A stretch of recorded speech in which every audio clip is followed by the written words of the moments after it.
সালামের জবাব দিলে কিন্তু আওয়াজটা আরো বেশি। আবারও সালাম দিচ্ছি, মনে করে সকলেই জবাব দেবেন। আসসালামু আলাইকুম ওয়া রাহমাতুল্লাহ।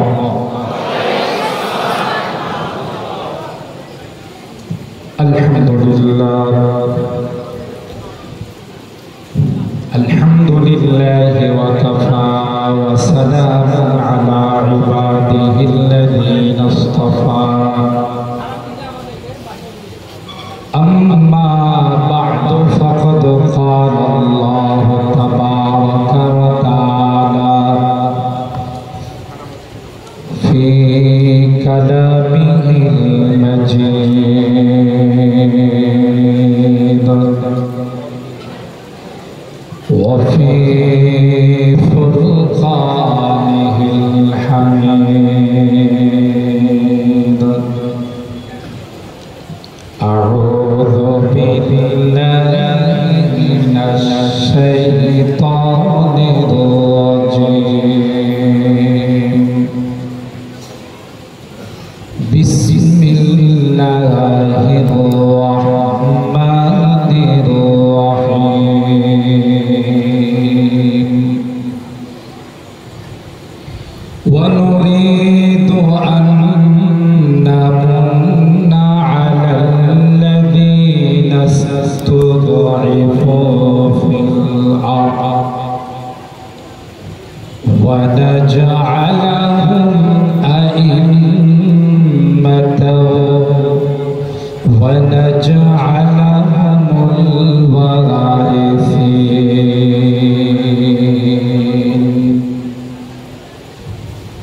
وقال النبي صلى الله عليه وسلم ارحموا من في الأرض يرحمكم من في السماء أو كما قال عليه الصلاة والسلام.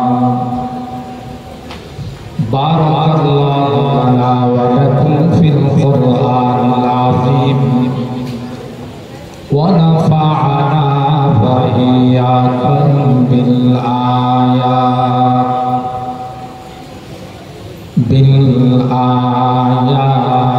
والذكر الحكيم. صدق الله العظيم وصدق رسوله النبي الكريم ونحن على ذلك لمن الشاهدين والشاكرين والحمد لله رب العالمين.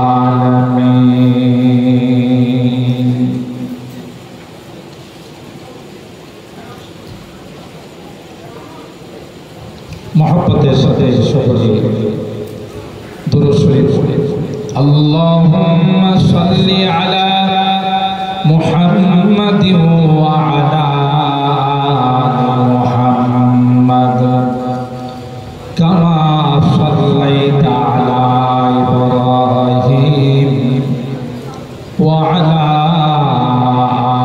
آل إبراهيم إنك حميد مجيد.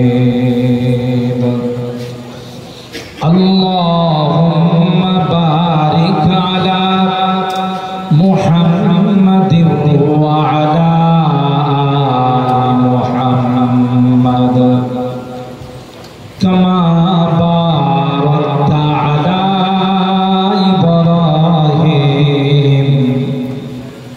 وعلى آل إبراهيم إنك حميد مجيد.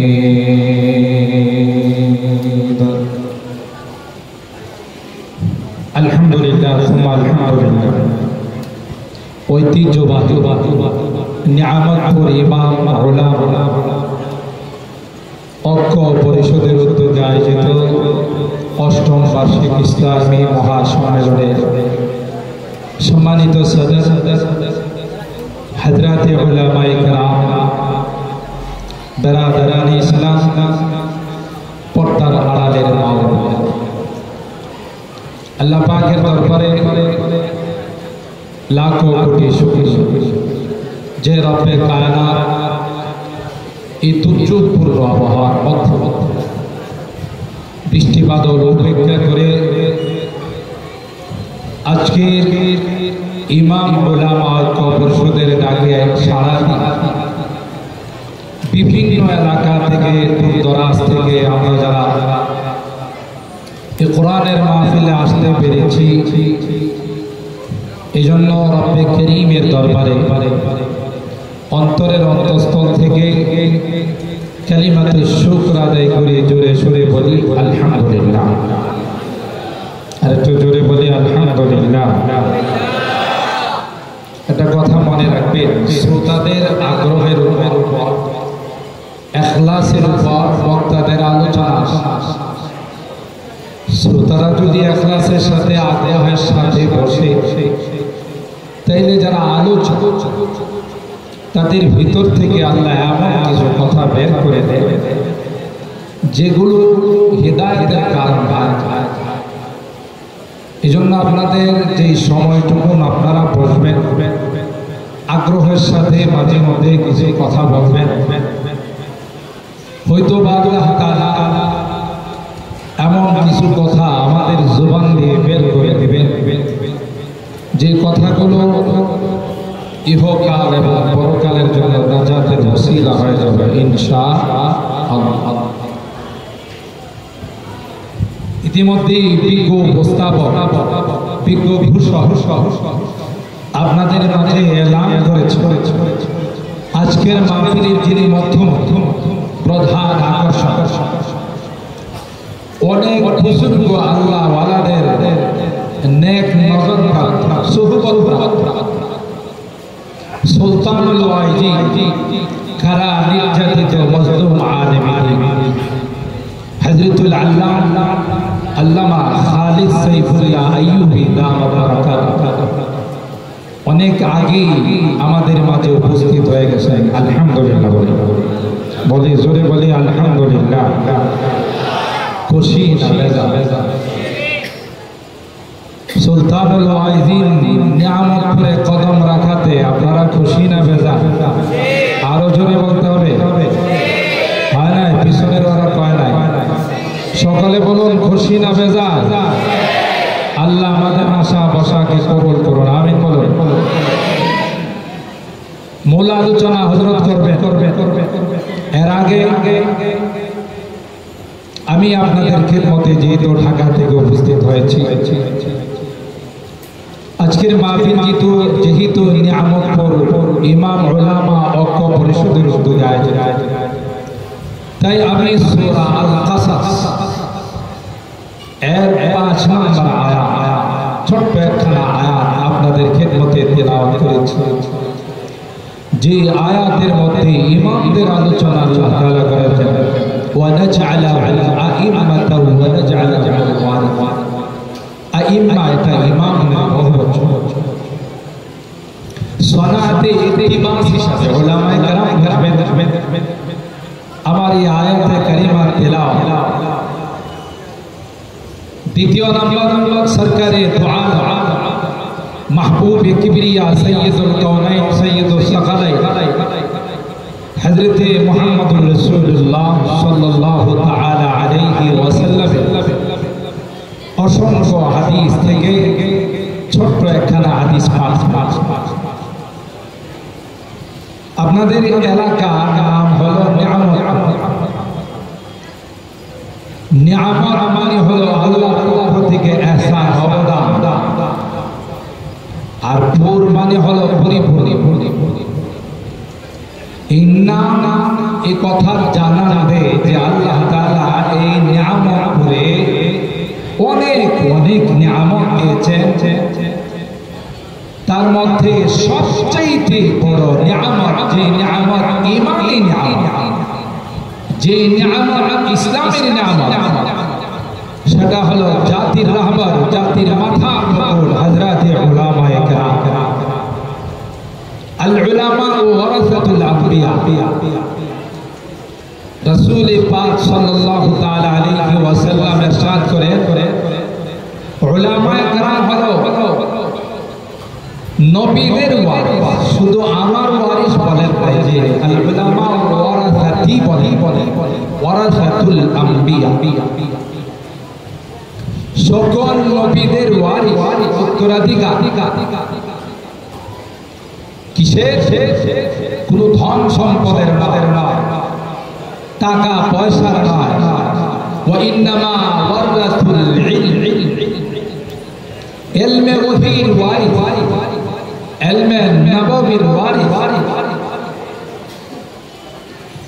আল্লাহর হাবিব দুনিয়া থেকে বিদায় নিয়ে রওজায়ে পাকে শুয়ে আছে, কিন্তু কিয়ামত পর্যন্ত আমাদের জন্য রাহবর রেখে গেছে, যে ধর্মীয় বিষয়ে, দ্বীন আর ইসলামের বিষয়ে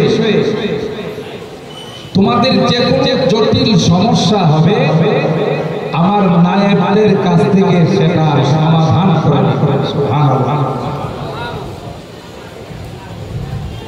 উলামায়ে কেরাম দ্বীনের, ইসলামের, কোরআনের তাদের জীবন যৌবন সব কিছু বিসর্জন দিতে রাজি আছে, তবু ইসলামকে পর করতে রাজি না। সমাজ থেকে যেন ইসলাম বিদায় না হয়, জাতির কাছ থেকে যেন ঈমান বিদায় না হয়, সেজন্য সারাক্ষণ 24 ঘন্টা জাতির ফিকির আর রাহবর নিয়ে উলামায়ে কেরাম চলে। কারণ হাদিসে পাকের মধ্যে আসে, আল ঈমানু ইয়ারিজু ইলাল মাদিনা কামা তারুজুল হাইয়াতু ইলা জুহরিহা। ঈমান একটা সময় আসবে, যে সময় তার আসল বাড়ি মদিনার দিকে রওনা দেবে। যেমনি ভাবে বিষাক্ত সাপ মানুষকে দেখলে তার গর্তের মধ্যে আশ্রয় দেয়, ঈমানকে যখন পর বানাবো, ঈমানের সঙ্গে যখন আমাদের কানেকশন থাকবে না, সম্পর্ক থাকবে না, তখন ঈমান আর আমাদের মাঝে থাকবে। ঈমান তার আসল বাড়ি মদিনার দিকে রওনা। সে ঈমান যেন আমাদের মাঝে জিন্দা থাকে, ইসলাম যেন প্রতিষ্ঠিত থাকে। এ একটাই মাত্র উলামায়ে কেরামদের মিশন। জাতি যেন ঈমান শূন্য না হয়, জাতি যেন ইসলাম শূন্য না হয়, সেই ফিকির নিয়ে উলামায়ে কেরাম রাত দিন 24 ঘন্টা জাতির পিছনে মেহনত করে। আর সেই জন্যই আল্লাহর হাবিব বলেন, আল উলামা ওয়ারাসাতুল আমবিয়া। আমাদের মাঝে যে হায়াত, যে অবস্থা, যে পিটাপিও কালচার আমাদের কাছে খুব আপন মনে হয়, খুব মডার্ন মনে হয়, খুব আধুনিক। অথচ নবীওয়ালা কালচার শুধুই ওই সময়ের জন্যই ছিল না,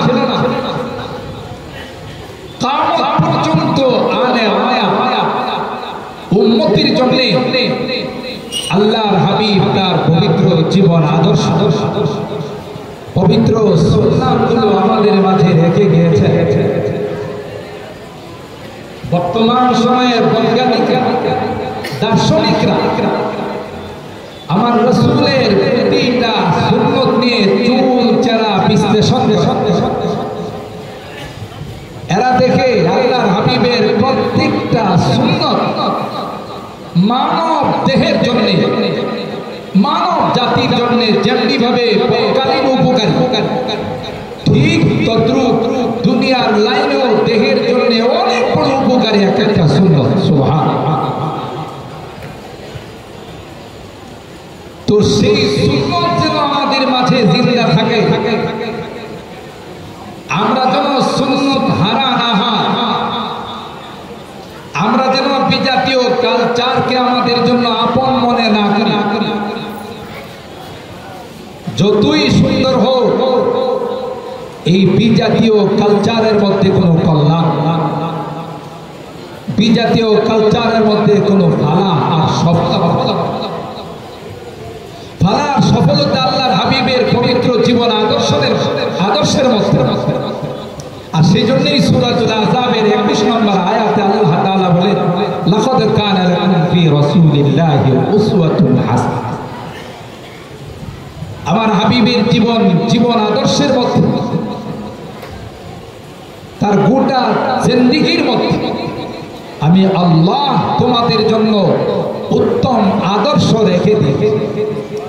যে কোনো সেক্টরে, যে কোনো লাইনে তোমরা যদি আমার হাবিবকে ফলো করো, একজন আদর্শ মানুষ হিসাবে থাকে তোমরা সামনে পাবে।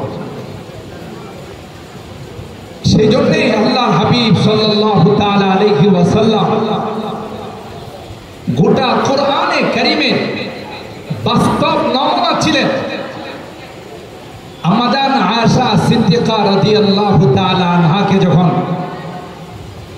আল্লাহর হাবিবের আখলাক নিয়ে, চরিত্র নিয়ে জিজ্ঞাসা করা হলো, আম্মাজান তখন জবাব দিয়েছিলেন, কানা খুলুকুহু আল কোরআন। তোমরা আমার নবীর জীবন আদর্শ নিয়ে জিজ্ঞাসা করতেছ, জানতে চাচ্ছ।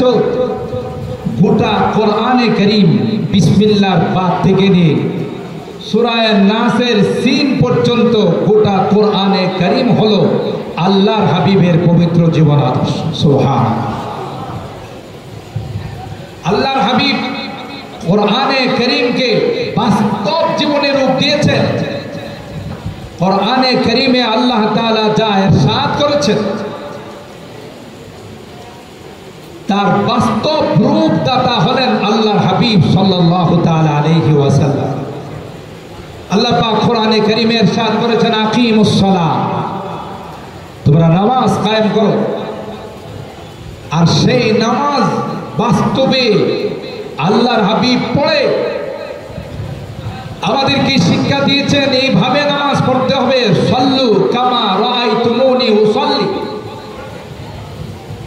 তোমরা এমন ভাবে নামাজ পড়ো যেইভাবে আমাকে নামাজ পড়তে দেখেছো।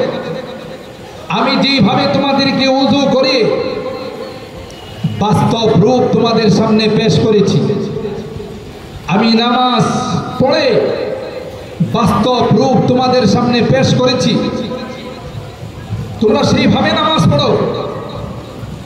জীবনের প্রত্যেকটি ক্ষেত্রে, প্রত্যেকটি সেক্টরে আল্লাহর হাবিব তার বাস্তব নমুনা আমাদের সামনে রেখে গিয়েছেন।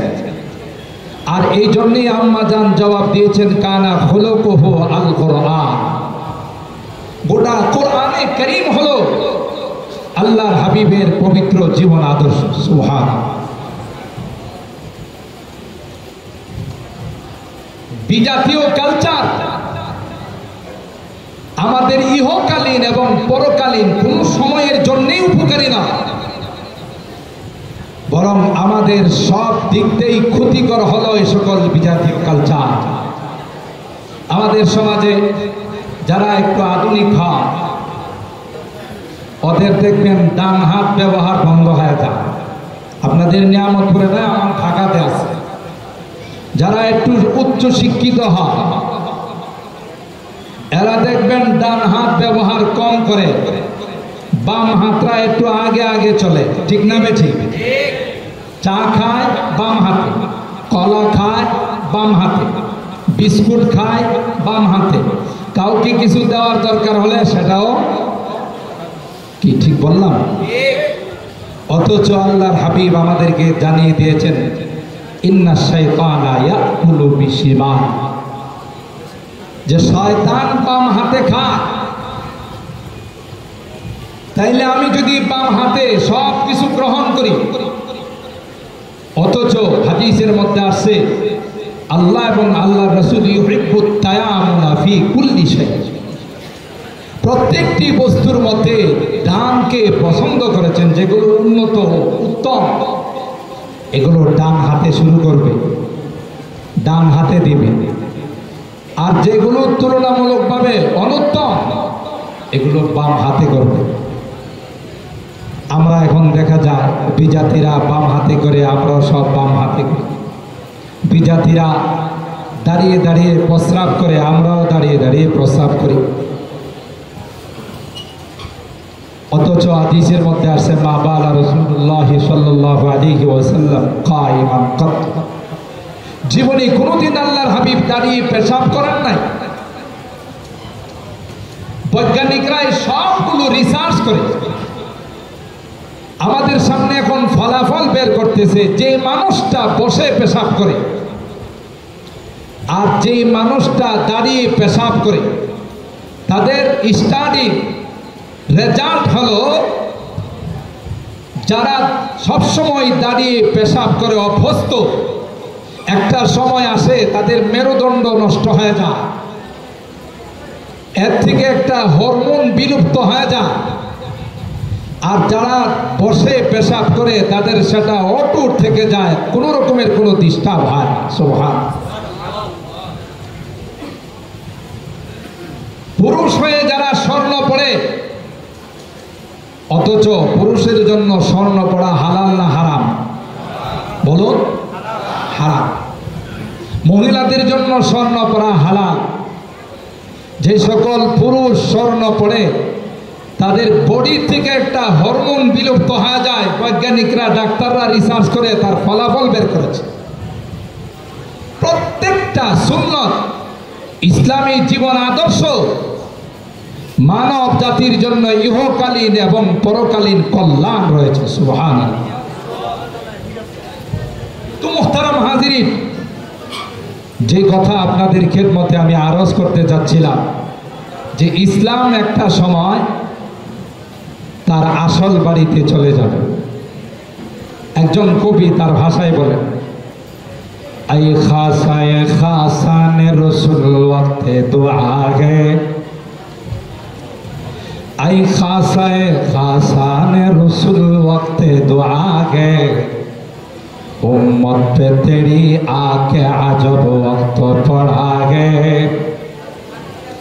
ये दिन बड़ी शान से निकला था वतन से, ये दिन बड़ी शान से निकला था वतन से, परदेस में वो आज गरीबुल गुरबा है, परदेस में वो आज गरीबुल गुरबा है।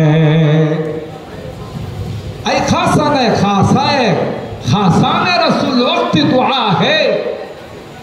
ওগো নবী কুলের সর্দার, এখন দোয়ার বড় প্রয়োজন।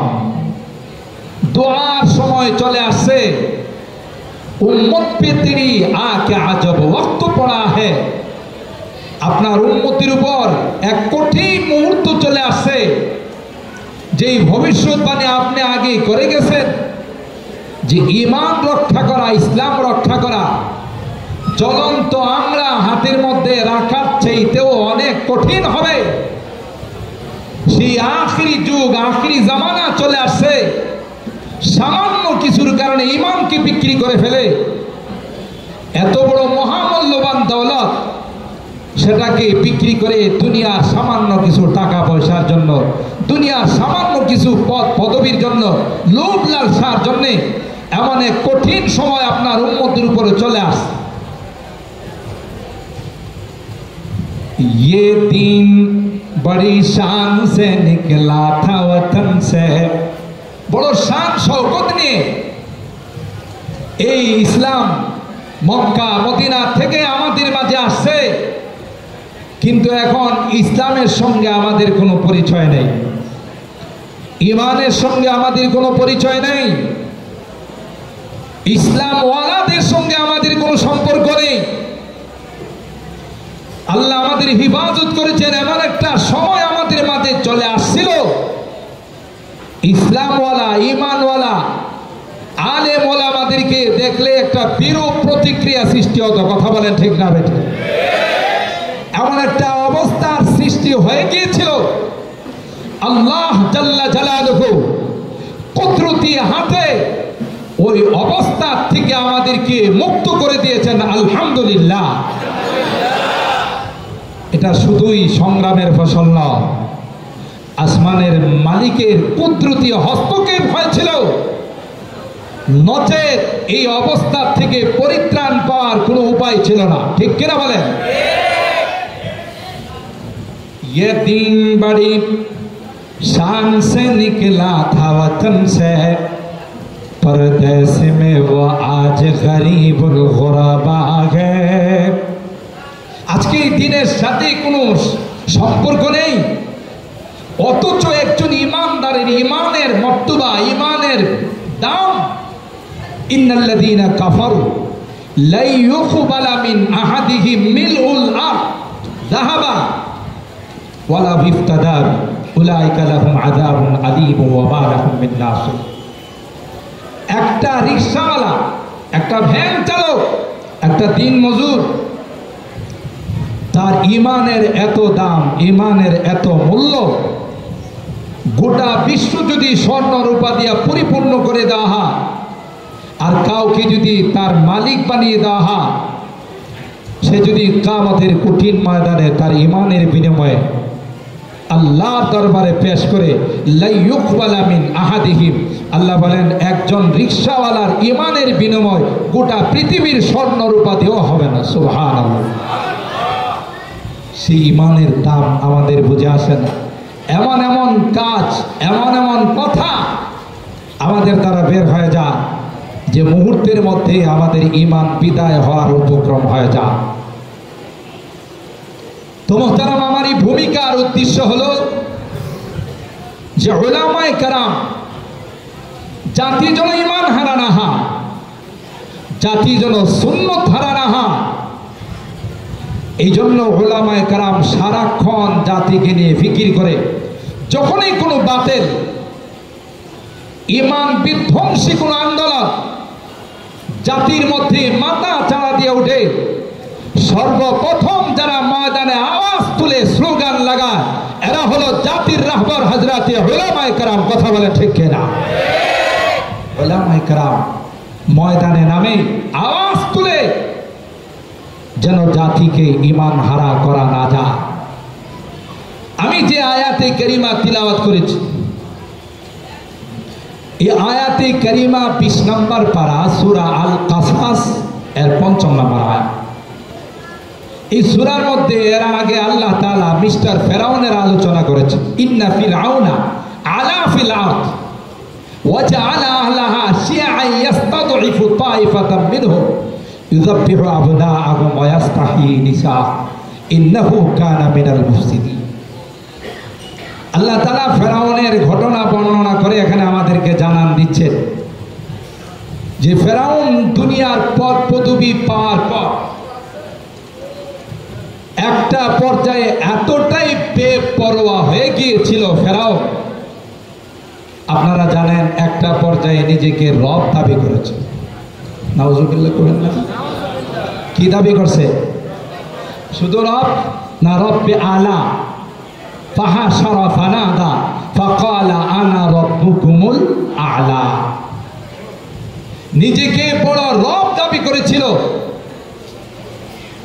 তার এই সুখ শান্তি, আরাম আয়েশ, উন্নতি, দুনিয়ার তারাক্কি, এগুলো এমন একটা পর্যায়ে তাকে পৌঁছে দিয়েছিল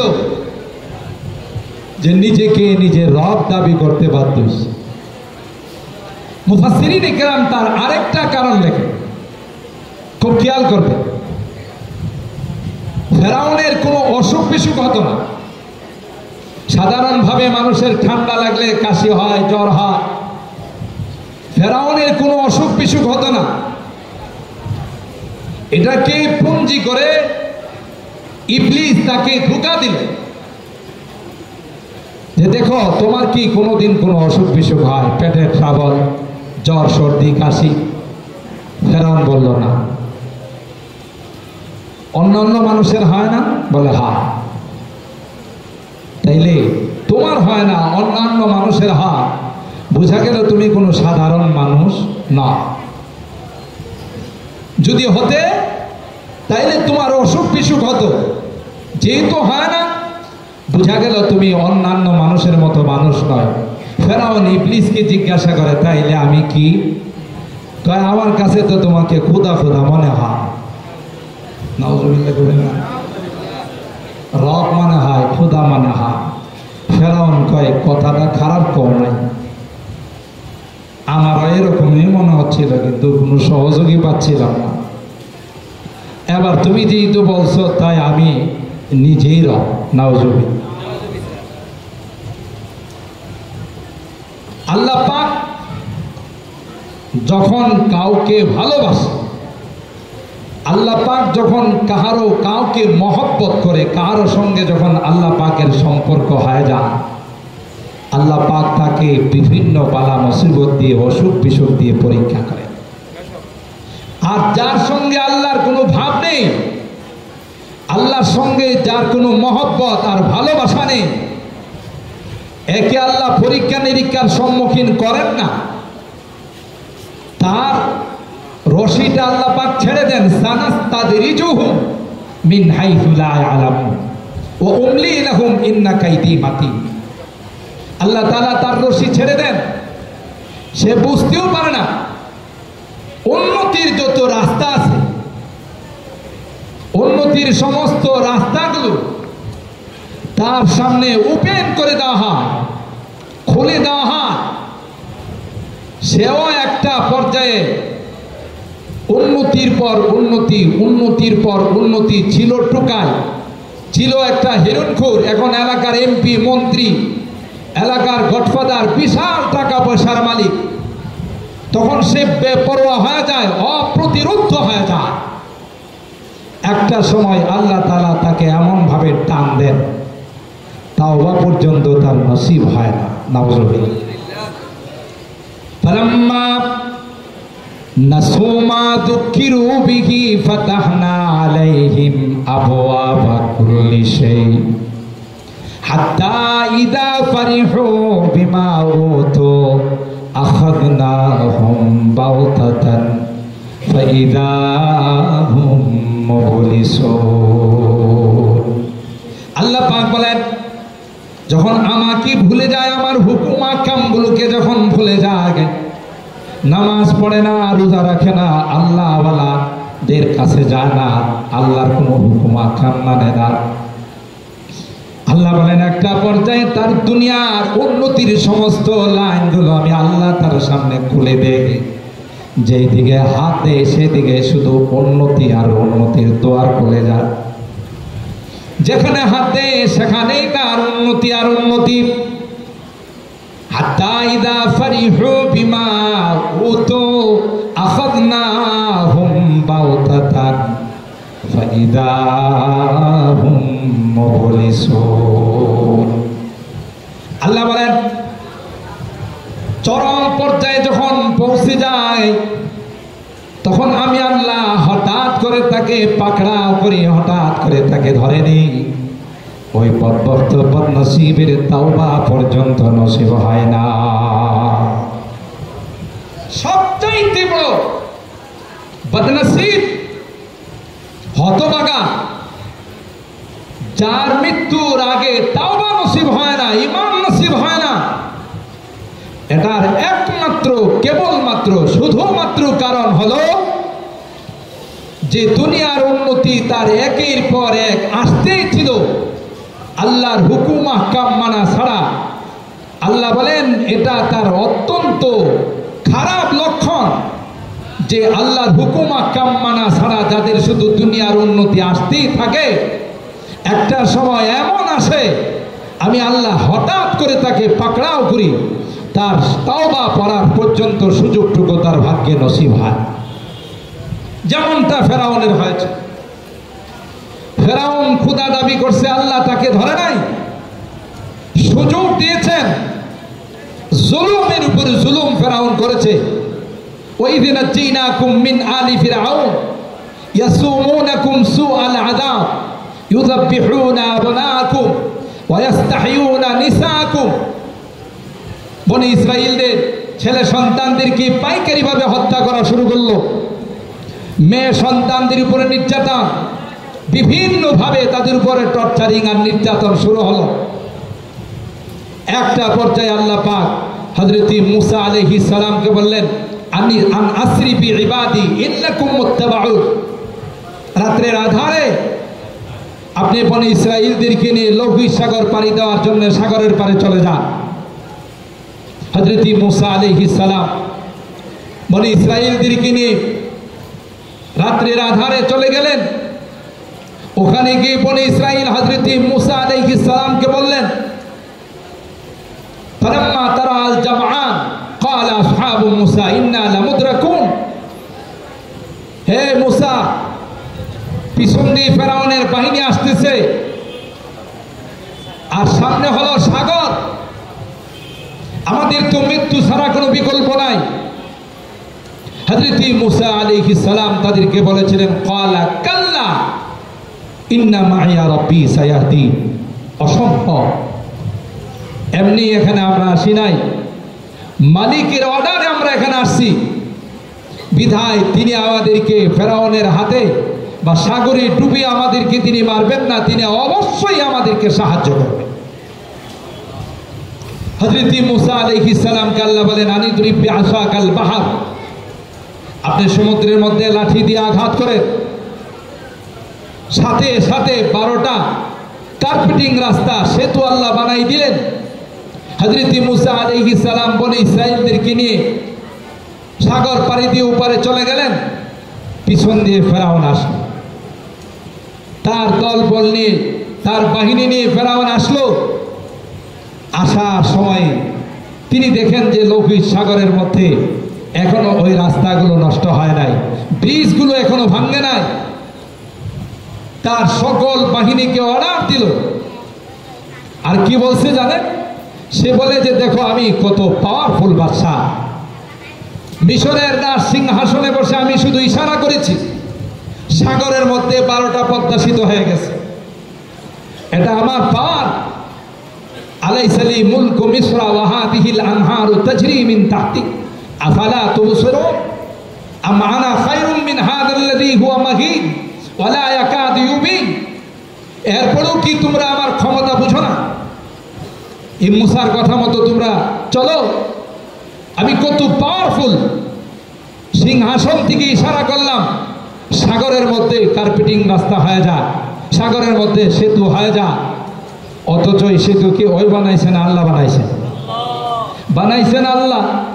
আর কৃতিত্ব নেকে বলুন, ফেরাউন।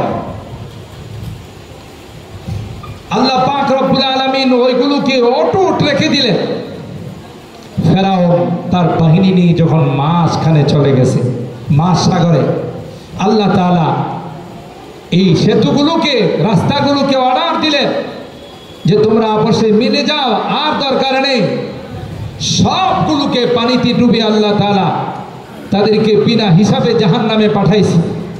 আর ফেরাউন ওই মুহূর্তে, অন্তিম সময়ে যখন সে মারা যাচ্ছে, তখন قال آمنت بالله الذي آمنت به بنو إسرائيل وأنا من المسلمين, তখন বলে আল্লাহ, বনি ইসরাইল যে রবকে বিশ্বাস করেছে আমিও সেই রবকে বিশ্বাস করলাম, আমি তোমার একত্ববাদকে স্বীকার করে নিলাম, আমি একজন পাক্কা মুসলমান।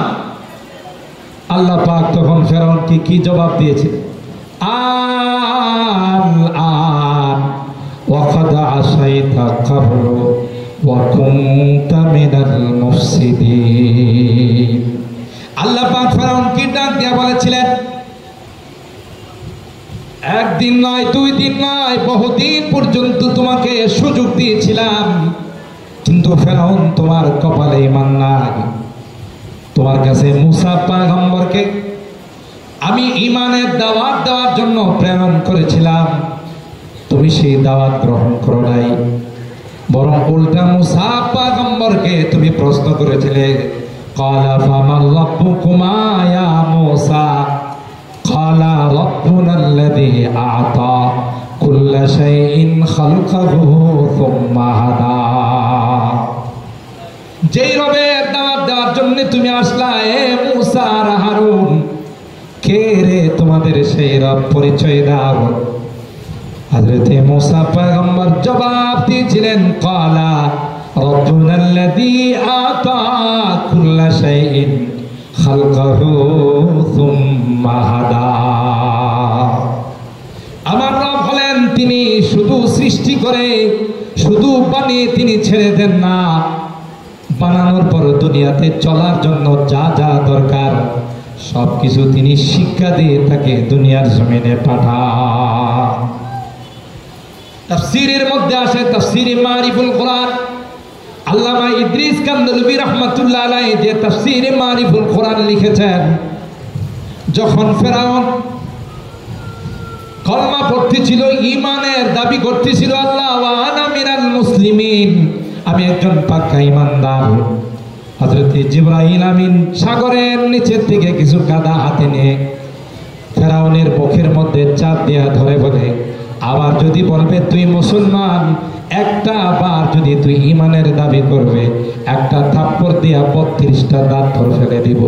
বদমাস, এতদিন পর্যন্ত রব দাবি করেছিলে, এতদিন পর্যন্ত বড় খোদা দাবি করেছিলে, এখন তুই বলিস তুই একজন পাক্কা মুসলমান। এরকমের ভণ্ডামিকে আল্লাহ তাআলা আশ্রয় দেন না। ওয়া আনা মিনাল মুসলিমিন, আলাম ওয়াকাদ আসাইতা ক্বাবলু ওয়া কুনতা মিনাল মুফসিদিন। চরম পর্যায়ে যখন পৌঁছে যায় তখন আল্লাহর পক্ষ থেকে পাকড়াও আসে। এটা আজকের ইতিহাস নয়, পৃথিবীর সূচনা লগ্ন থেকে সেই ইতিহাস চলে আসে, ঠিক না বেঠিক? সুযোগ দেন, আল্লাহর নিজাম হলো সুযোগ দেওয়া। দেখি তাওবা করে কিনা। একটা পর্যায়ে যখন সীমা লঙ্ঘন করে, চরম পর্যায়ে জুলুমের চরম সীমানায় যখন পৌঁছে যায়, তখন আল্লাহর পক্ষ থেকে তার উপরে গজব নাযিল হয়ে যায়, ঠিক না বেঠিক? এটাই হলো বাস্তবতা। মুহতারাম হাজরিন, সেই জন্য সবচাইতে জঘন্যতম অপরাধ আল্লাহর নিকট সেটা হলো জুলুম। কোরআনে কারীমের বহু আয়াতে আল্লাহ তাআলা বলেন, ইন্নাল্লাহা লা ইয়াহদিল কওমাজ জালিমিন। জালিমদের কপালে কোনোদিন হেদায়েত নসিব হয় না। কথা বলেন ঠিক না বেঠিক? হেদায়েত এদের কপালে থাকে না। হেদায়েত থেকে মাহরুম আর বঞ্চিত হয় যারা জুলুম করে। আর আল্লাহর নিজাম হলো যে যত বড় জালেম হয় তাকে তত ছোট জিনিস দিয়ে আল্লাহ ধ্বংস করে।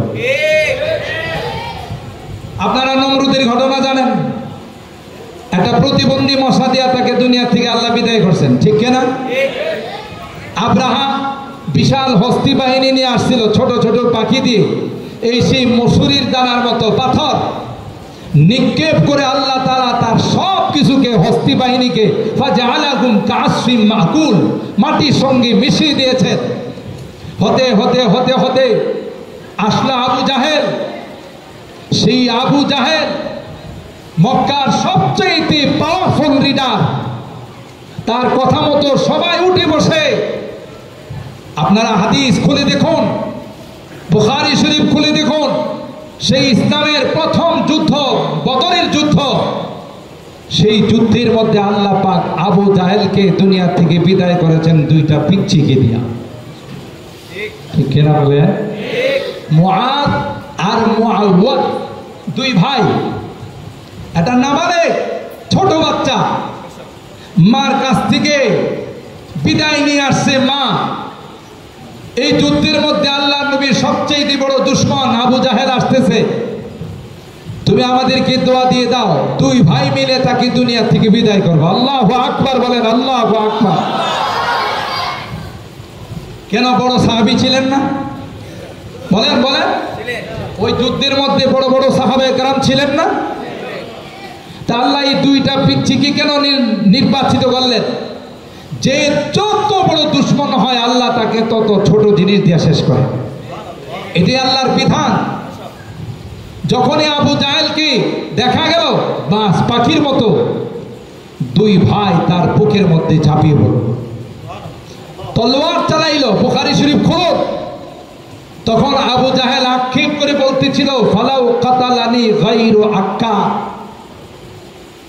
ফালাউ কাতালানি গায়রু আক্কা, এমন কপাল নিয়ে দুনিয়াতে আসলাম যে কৃষকের বাচ্চারা আমার গলায় তলোয়ার চালাইলো, আমার জাতি ভাই যদি মারতো তাও মনটাকে একটু ভুল দিতে পারতাম।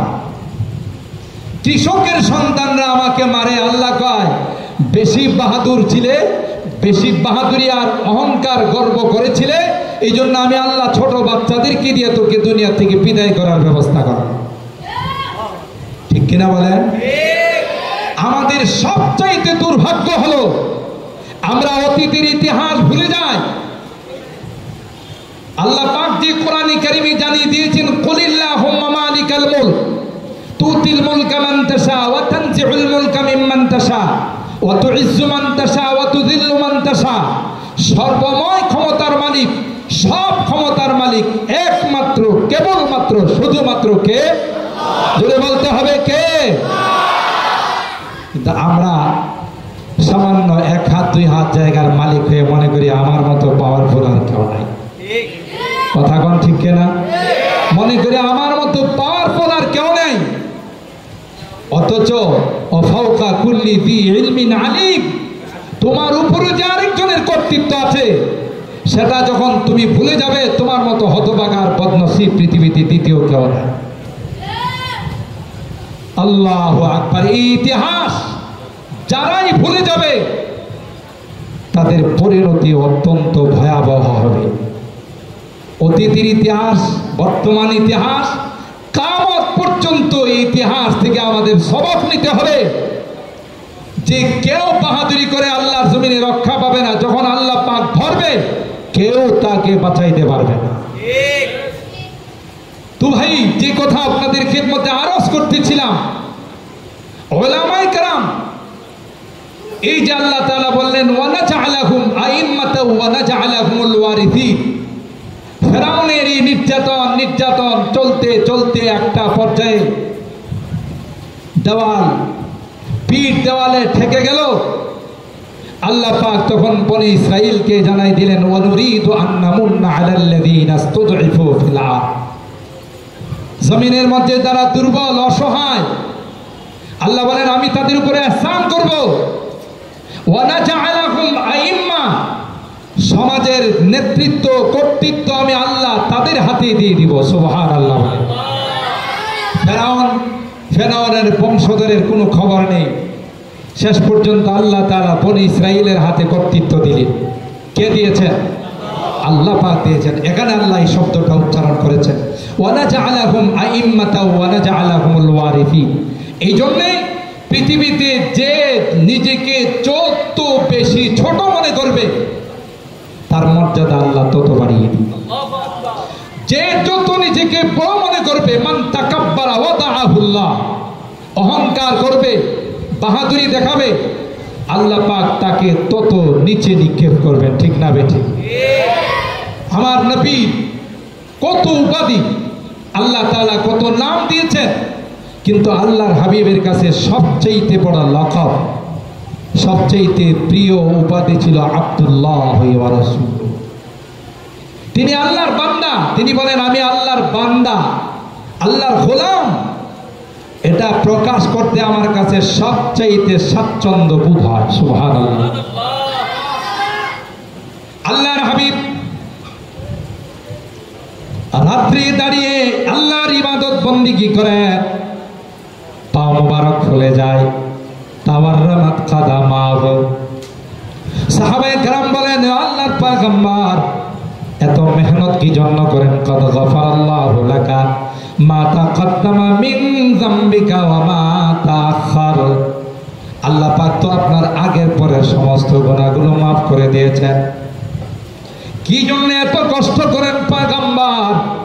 সারা রাত দাঁড়ায় আপনি আল্লাহর ইবাদত বন্দেগী করেন, কদম মোবারক ফুলে যায়। আল্লাহর হাবিব জবাব দেয়, সাহাবীরা রে, আল্লাহ পাক যেহেতু আমার সবকিছু maaf করে দিয়েছেন, আগের পরের সব গুনাহগুলো maaf করে দিয়েছেন, এর শুকরিয়া আদায় করার জন্য সারা রাত আমি আল্লাহর দরবারে দাঁড়িয়ে থাকি।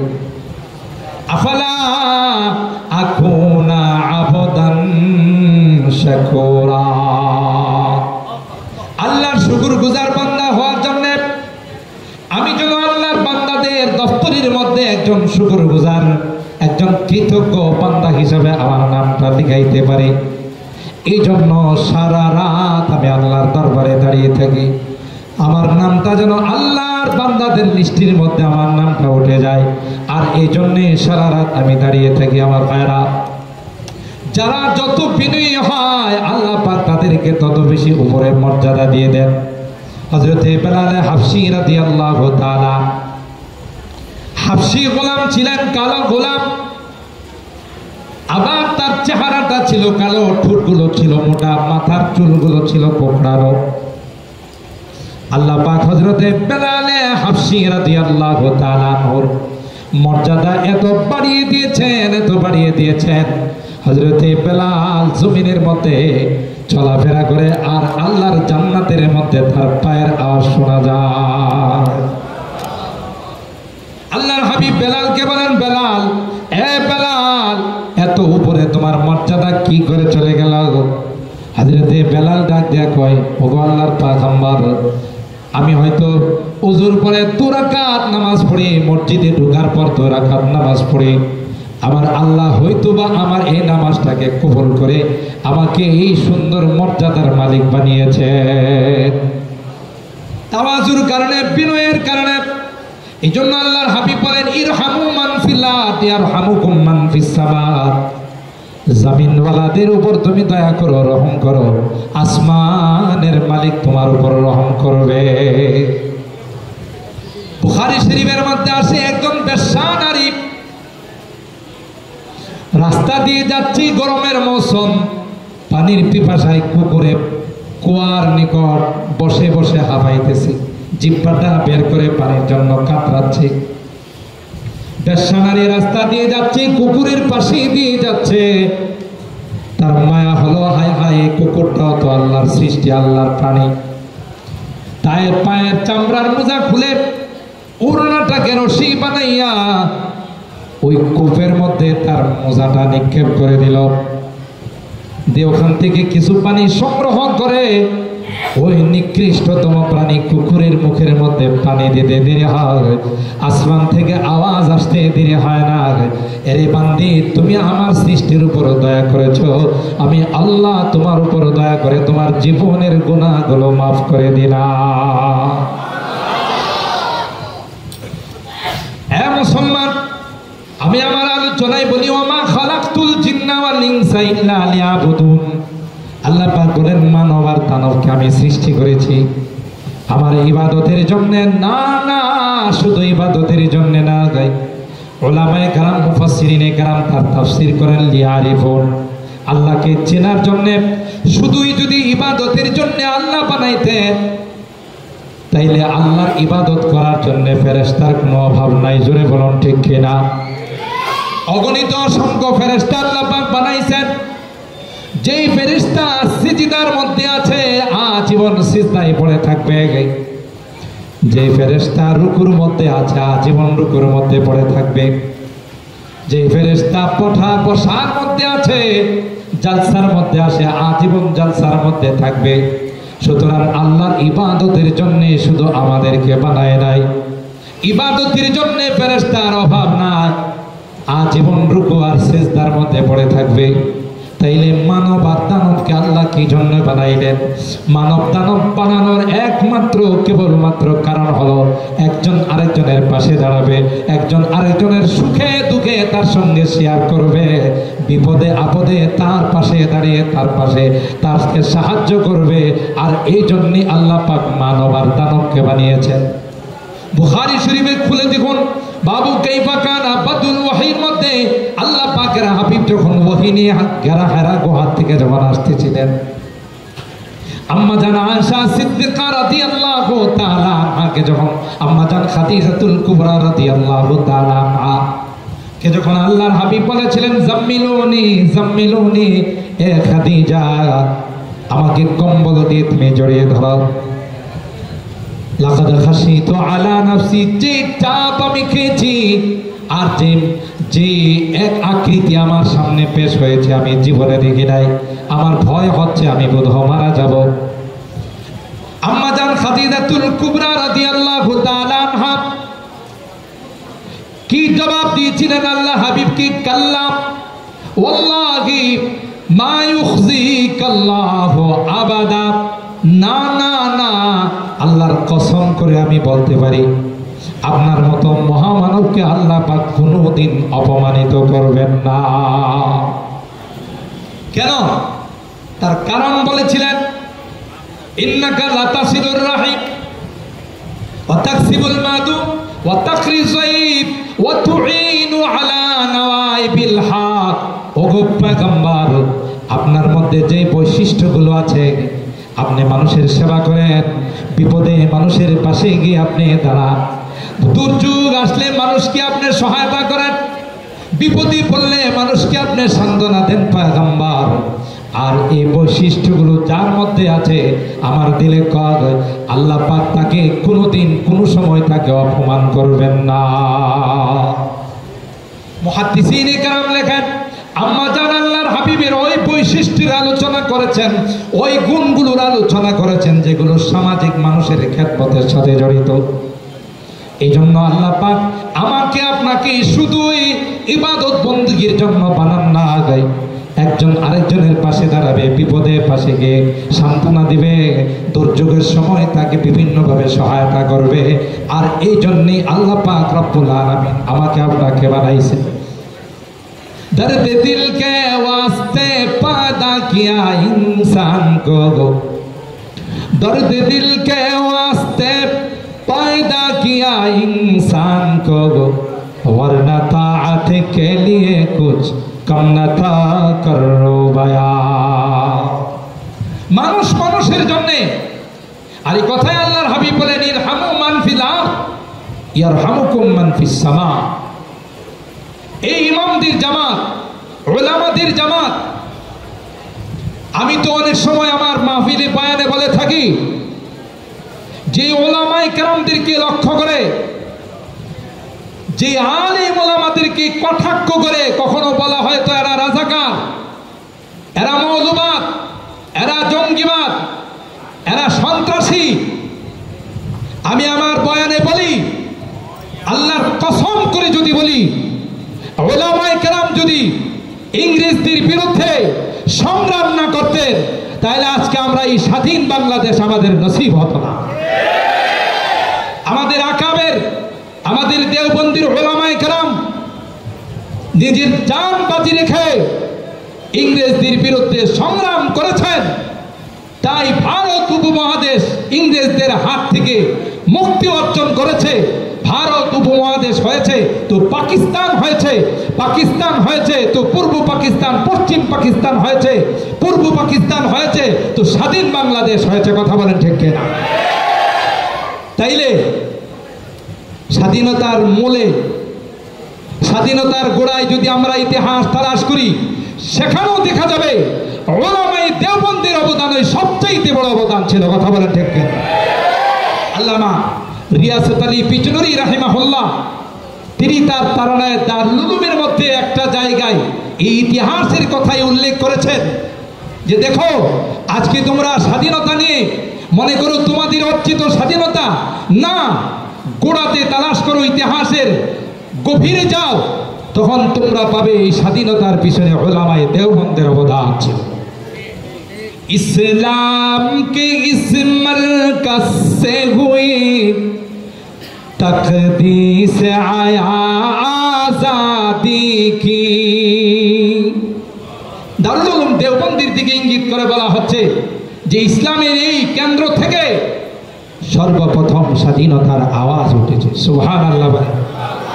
इस्लाम के इस मरकज से हुई तकदीस आया आजादी की, इस बाम हरम से गूंजी है, इस बाम हरम से गूंजी है सोबाराजा आजादी की, इल्म हुनर का गहवारा तारीख का वो से पारा है, हर फूलिहाय के शोला है, हर सरवा यहाँ मीनारा है। अल्लाहु अकबर बोले।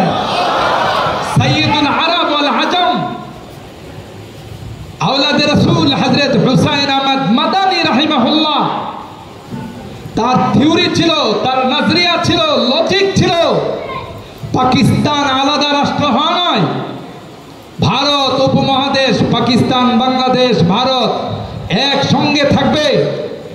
একটা সময় আসবে মুসলমানদের পাওয়ার চলে আসবে, অন্য যারা আছে মুসলমানদের নেতৃত্বে চলবে।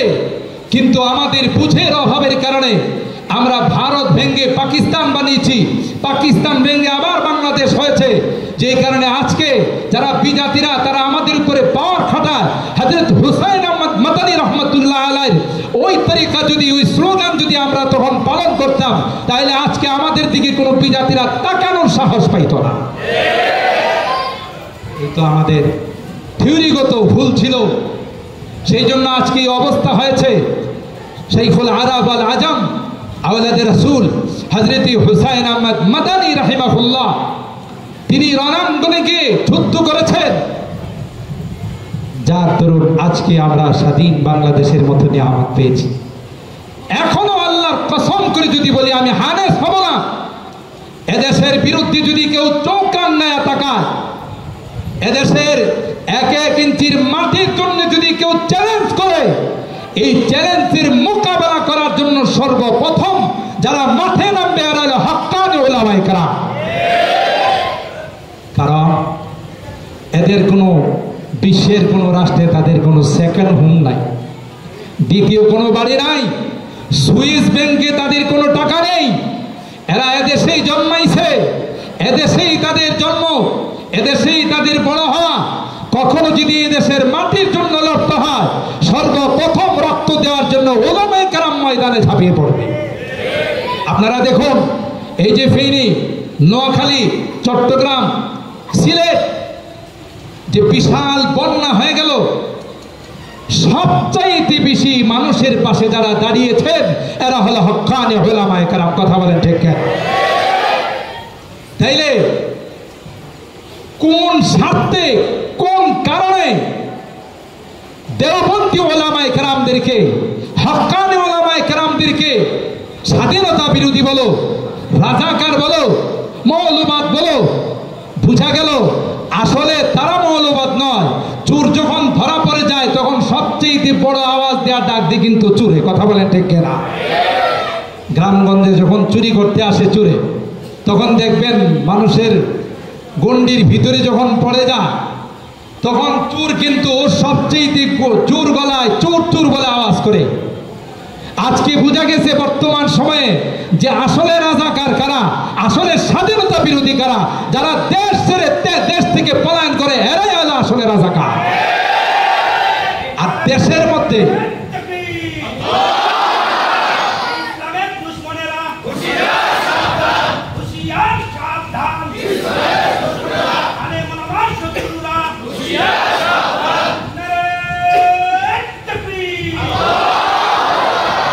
শুধু বলার জন্য বলা নয়, বুঝার জন্য বলছি। আলেম উলামারা এরা সবচেয়ে দেশপ্রেমী। কথা বলে ঠিক কিনা?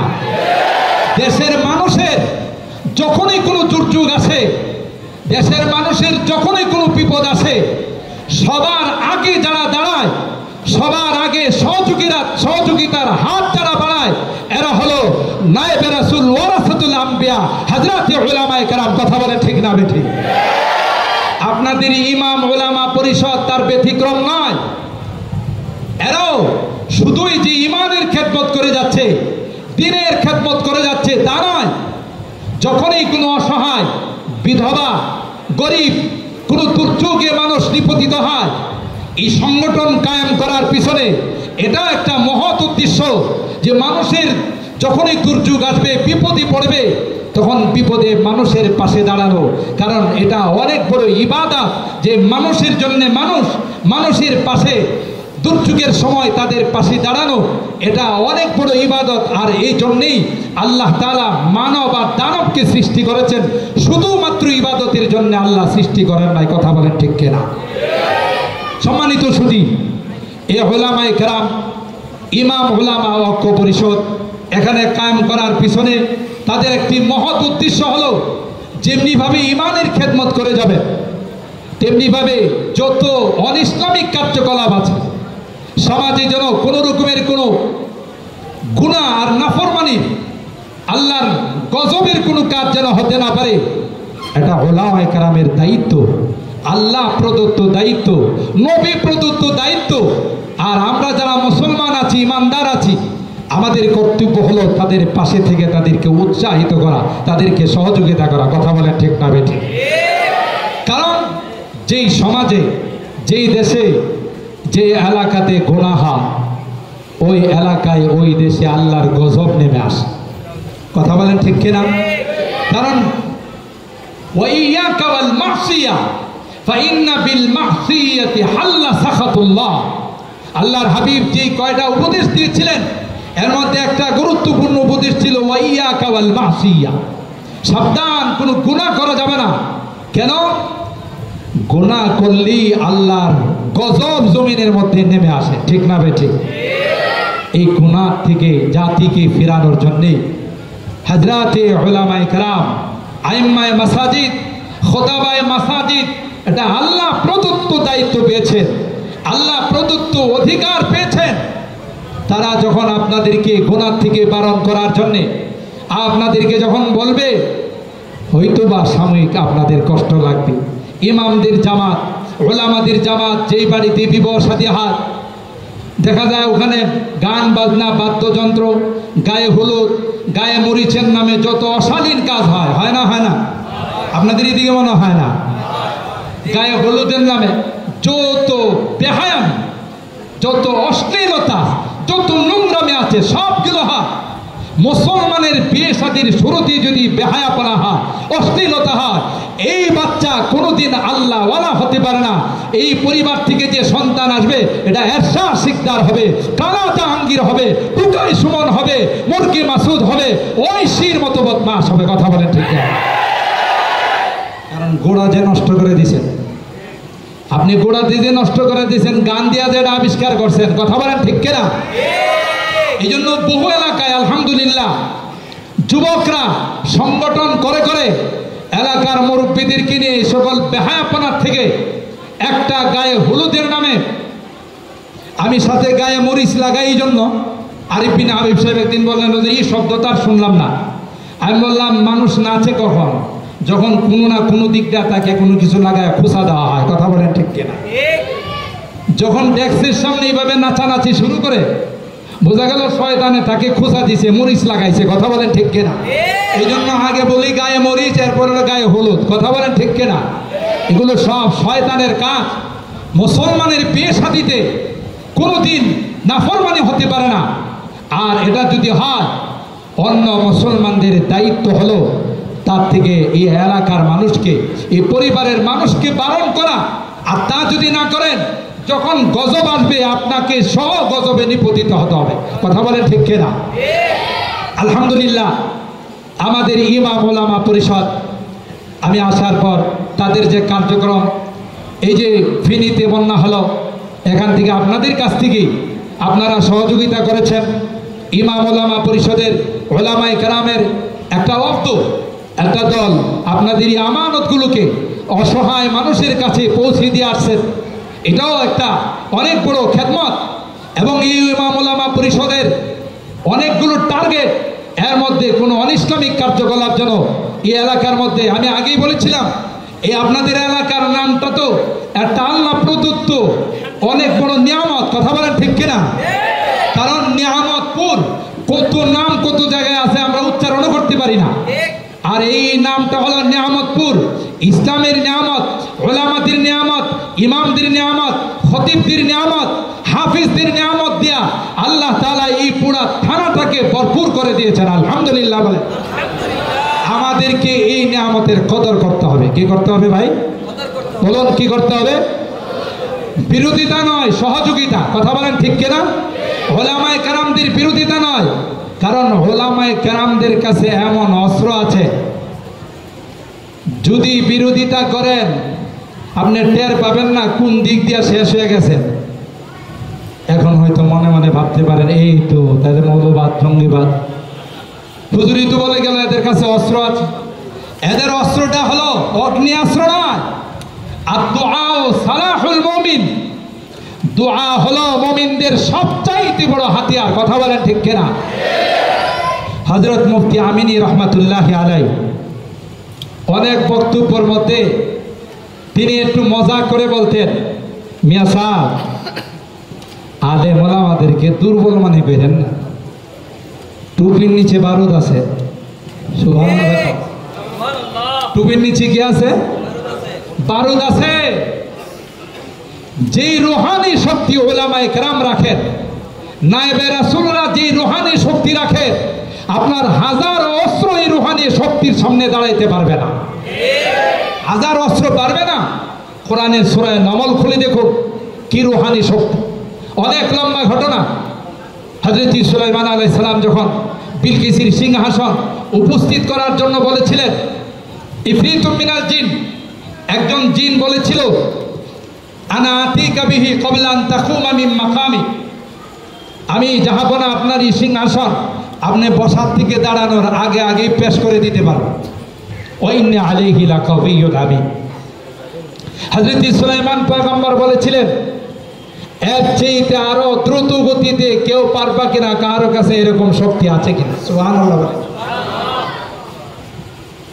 আজকের মাহফিলের সভাপতি হযরত দাঁড়িয়ে বললেন যে হ্যাঁ জাহাপনা, আপনি যদি পারমিশন দেন তাহলে আমি আপনার সামনে এই অবিকল সিংহাসন যেইভাবে সেট আপ দেওয়া আছে, কোনো ব্যতিক্রম হবে না, কোনো নড়চড় হবে না, সেইভাবে আপনার সামনে পেশ করে দিতে পারবো। এই শক্তি আল্লাহ আমাকে দিয়েছেন। সময় কতটুক নিবা? ক্বাবলা ইয়ারতাদ্দা ইলাইকা তারফু, আপনার চোখের পাতি পলক মারার আগে আমি সেটা পেশ করে দিতে পারবো। তিনি কে ছিলেন? তিনি ছিলেন ক্বালাল্লাযী ইনদাহু ইলমুম মিনাল কিতাব, যার সিনার মধ্যে আসমানি কিতাবের ইলম ছিল। আল্লাহু আকবার বলেন। কি ছিল? আসমানি কিতাবের ইলম। বুঝা গেল নায়েবে রাসূল যারা হয়, ওয়ারাসাতুল আম্বিয়া যারা হয়, তাদের রূহের মধ্যে, তাদের সিনার মধ্যে আল্লাহ তাআলা এমন রূহানি শক্তি রেখে দিয়েছেন, এমন কুওয়াত আল্লাহ রেখে দিয়েছেন, যে কুওয়াত আর যে শক্তির মোকাবেলা করার ক্ষমতা পৃথিবীর কারণ।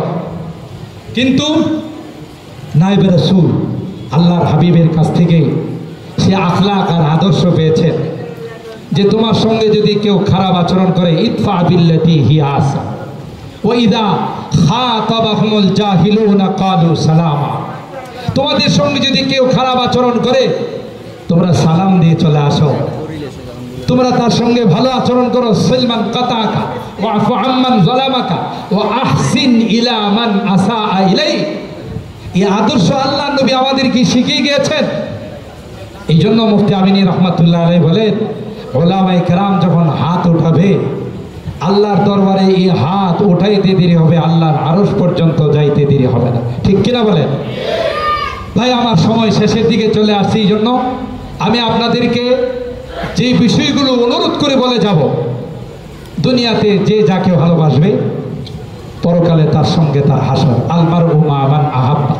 আল্লাহর হাবিব বলেন, তোমার দুনিয়াতে যার সঙ্গে সম্পর্ক ছিল, যার সঙ্গে তোমার উঠা বসা ছিল, হাসরের ময়দানে আল্লাহ তাআলা তার সঙ্গে তোমার হাসর নসিব করবেন। সুবহান। আপনার যদি মহব্বত আর ভালোবাসা থাকে আলেম ওলামাদের সাথে, নায়েবে রাসূলদের সঙ্গে, ওয়ারাসাতুল আম্বিয়াদের সঙ্গে, যেদিন আল্লাহর ওলিরা নায়েবে রাসূলরা আল্লাহর জান্নাতে যাবে, সেদিন আপনাকে আমাকে ফেলে যাবেন না। কথা বলেন ঠিক কিনা? একজন আলেম, হাদিসের মধ্যে আছে, তার কোনো সংখ্যা নেই, টেবিলের উপর রেখে চলে আসুন, যা ইচ্ছা। ফামা যান্নুকুম বিল্লাযী আমিলা বিহাদা, যত ইচ্ছা তত সুপারিশ করে আল্লাহ জান্নাতে নিয়ে যাবেন। সুবহানাল্লাহ বলেন। তাইলে ভাই এ কিয়ামতের কঠিন ময়দানে যেদিন কেউ আমার আপনার আপন হবে না, কেউ আমার আপনার সঙ্গে হবে না, বরং আপনজন সব পর হয়ে যাবে। ইয়াউমা ইয়াফিরুল মারউ মিন আখিহি ওয়া উম্মিহি ওয়া আবিহি ওয়া সাহিবাতিহি ওয়া বানি লিকুল্লি ইমরিইম মিনহুম ইয়াউমা ইযিন শা'নু ইউগনি। সব আমার আপনার সঙ্গে সম্পর্ক ছিন্ন করে পর হয়ে যাবে। সেই কঠিন দিনে আপনার সঙ্গে যদি কোনো আলেম ওলামাদের সম্পর্ক থাকে, মহব্বত আর ভালোবাসা থাকে, মসজিদ মাদ্রাসার সঙ্গে সম্পর্ক থাকে, তালেবে ইলমদের সঙ্গে সম্পর্ক থাকে, নায়েবে রাসূলদের সঙ্গে সম্পর্ক থাকে, তখন আপনি বুক ফুলায়া বলতে পারবেন যে অমুক হুজুরের সঙ্গে, অমুক আলেমের সঙ্গে, অমুক ইমামের সঙ্গে আমার মহব্বতের সম্পর্ক ছিল, আমার কলবি তাল্লুক ছিল। আল্লাহ, আমি তাকে এই জন্যই ভালোবেসেছিলাম যেন আজকের এই কিয়ামতের কঠিন ময়দানে আমার কাজে আসে। আল্লাহ পাক বলবেন, যাও, যেহেতু তার সঙ্গে তোমার ভালোবাসা ছিল, আমি আল্লাহ তার সঙ্গে তোমার জান্নাতের ফায়সালা করে দিলাম। সুবহানাল্লাহ। সাহাবী একজন আল্লাহর হাবিবের দরবারে এসে বললেন, মাতা সাআ, ইয়া রাসূলুল্লাহ, কিয়ামত কখন হবে? আল্লাহর হাবিব তাকে জিজ্ঞাসা করলেন, ওমা আ'দাত্তা লাহা, তুমি যে কিয়ামত সম্পর্কে জিজ্ঞাসা করতেছো, কিয়ামতের কি প্রিপারেশন আর কি প্রস্তুতি তুমি নিয়েছো? সাহাবী জবাব দিলেন, মা আ'দাত্তু লাহা কাসরাতা সালাতিন ওয়ালা সিয়াম ওয়ালা সাদাকা ওয়ালাকিন্নী উহিব্বুল্লাহ ওয়া রাসূলুহু। আমার তেমন বেশি নামাজ রোজা নেই, ইবাদত বন্দেগী আমার তেমন বেশি নেই, তবে ওয়ালাকিন্নী উহিব্বুল্লাহ ওয়া রাসূলুহু, আমার একটা সম্বল আছে, সেটা হলো আমি আল্লাহ এবং আল্লাহর রাসূলকে ভালোবাসি। সুবহানাল্লাহ বলে। আল্লাহর হাবিব বললেন,